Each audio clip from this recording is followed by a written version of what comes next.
what's going on? Welcome to the channel and thanks to my new subs. All right, today we're going to talk about transmissions, the MT82.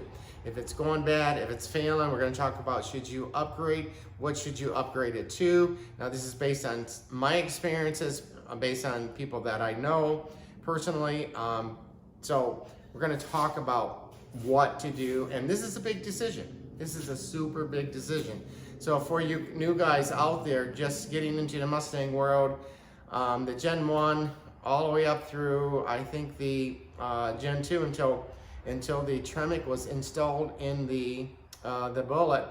And of course the most recent, I think it's 2022, Gen 3, I believe it is, but they've had problems with the MT82s all along. Everybody knows that. I didn't know that when I purchased my Boss 302. Of course, I've learned of it, and then as I learned from others, and I modded it to, you know, make it last for as long as I could. So let's talk about that decision. It's a big decision.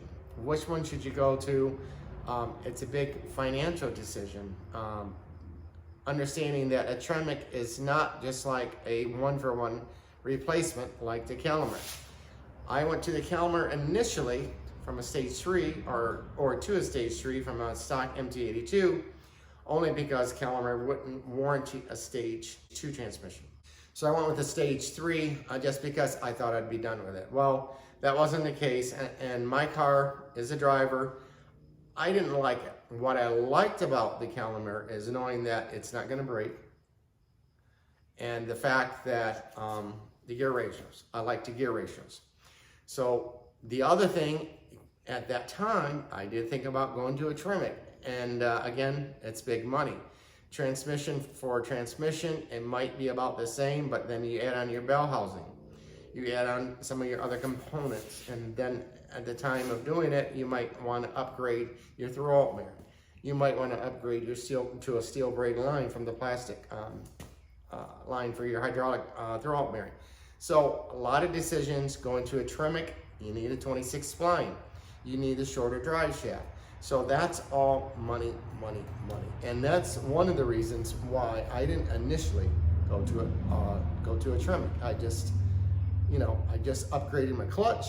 I just went to a one-piece, and it's like, no, I'm not gonna change this all over again. Now, after having the transmission for 2 years and getting familiar with it, I grew to dislike it only for the fact of the noise. It's got a whine, and it has its upsides and downsides. I'm an NA guy. It may be a great trans for you boosted guys.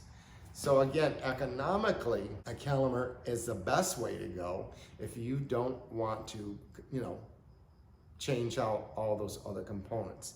Now, if you haven't done that already, for example, let's say you got a clutch you've been using, that clutch may already be bad. You may have to change that anyway. So those are the type of decisions, you know, you got to think about when you're doing this. Also, the gear ratios, right? The gear ratios are different. The MT82 has got a pretty steep gear ratio.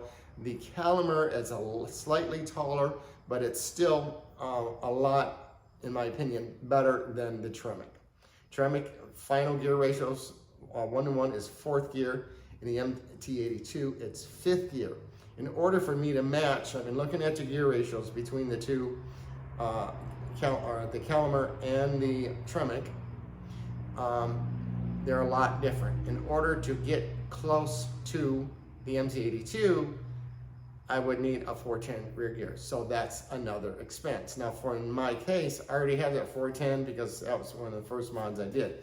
So other than paying for the labor to do it, but again, for you guys, and plus for you guys wanting to match one-for-one, you may have to do that. If your car is just a driver, let's talk about that. If it's just a driver, then maybe it doesn't matter.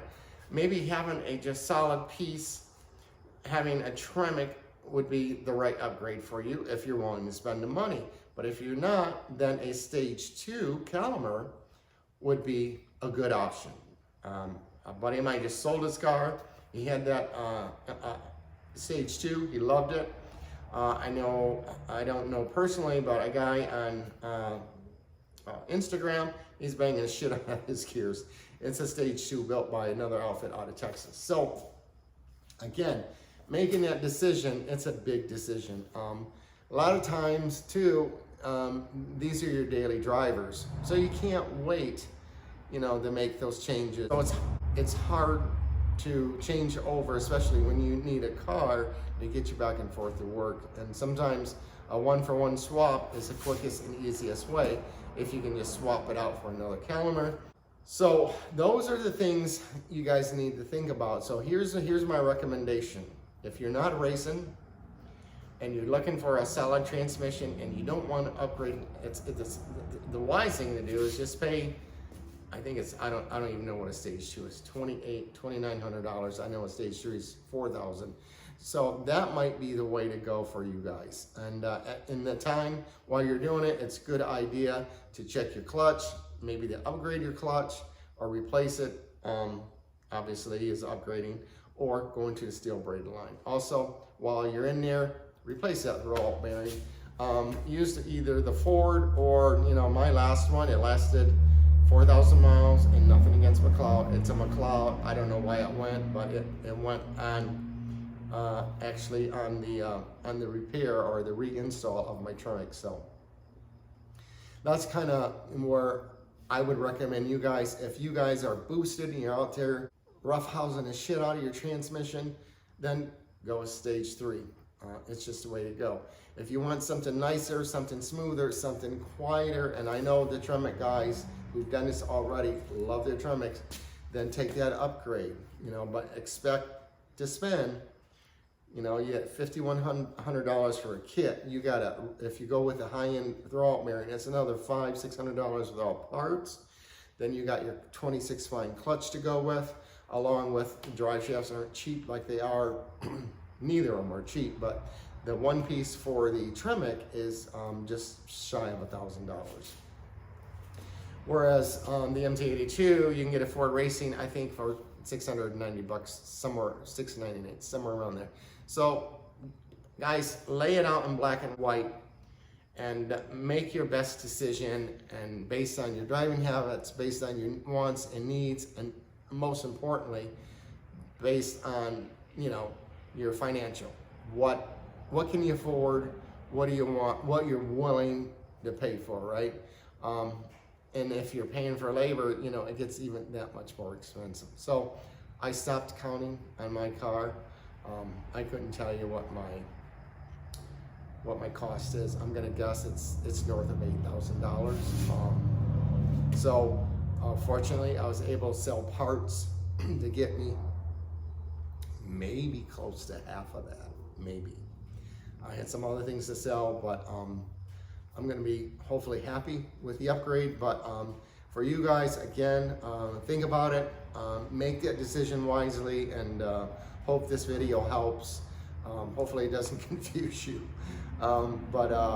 Yeah, that's, you know, that's what I have for you. You should be having my Tremec, and we'll be getting some good videos on it completed by the end of next week. So more to talk about on the issues we had with it. But anyways, guys, I'm rambling. Thanks for watching, guys. Like and subscribe, and you guys have a great day. Take care.